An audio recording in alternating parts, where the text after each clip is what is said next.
The unmistakable chimes of an old Ericsson Mobile. Welcome to Vintage Mobile Phone Reviews. Today we're looking at a direct comparison of the 2000 released Ericsson T20s on the left there and the Ericsson T39, which was released in 2001. You can clearly see that these are closely matching flip phone siblings, separated by just 1 year. Here you can see that the menu system was almost identical to each other, navigated by the side pointing arrows as demonstrated. The T39 on the right there just adding a bit of flair with its graphical display, as you can see.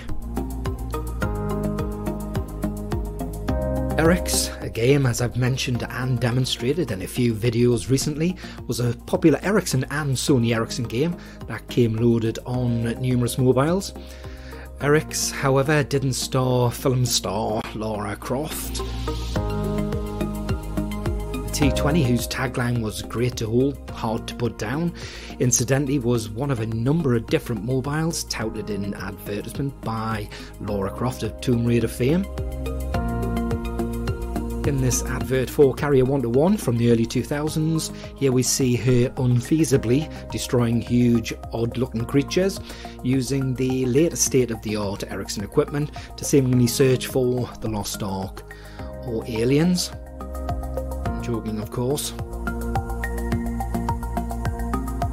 One thing to note is the sizable difference actually in weight between these two particular models, 42 grams to be precise. The heavier T20 was focused on the younger market, whilst the T39 had a more mature, business-like design approach. The T20 was the first phone in the world actually to feature swatch internet time, whilst the T39 could boast that it was the last phone from Ericsson with an active flip and external antenna.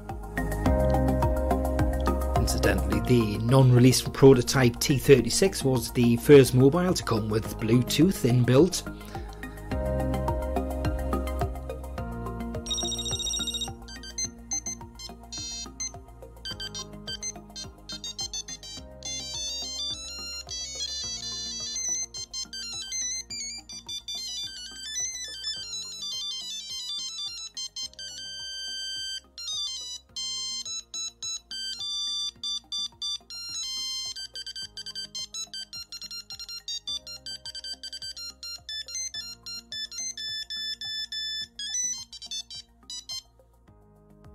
T20 had 101 by 33 pixels, basically allowing 3 by 12 characters, used a mini SIM monochromatic graphic, and it was 101 by 54 by 28 millimeters. 101 by 54 pixels, 4 lines for the T39 grayscale graphics, and came in at 96 by 50 by 18 millimeters.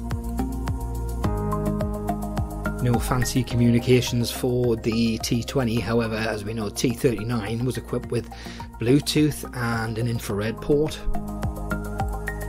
T39 was available in rose white, ice cap blue, classic blue, whilst the T20 had beige harmony, silver wave, lime twist and blue whirl.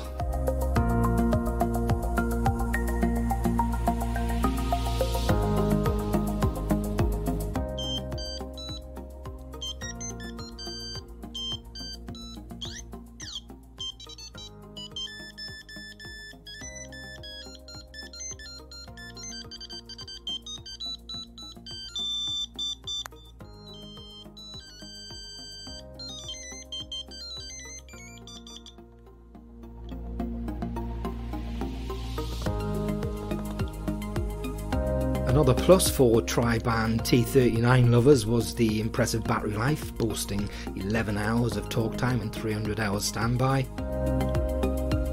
I had mentioned in a T39 video released some months ago how I originally owned the older T28 World, probably my favourite phone of all time. Absolutely devastated when I discovered I'd left it on the car roof and drove to work. Two great flip phones targeting to different age groups, loads of character and design flair, something we'll seemingly never see again with today's pieces of glass. Hope you've enjoyed today's short video. If you have, click the like button and a comment if you've had this particular phone in the past, and subscribe if you haven't already. Once again, thanks for watching Vintage Mobile Phone Reviews.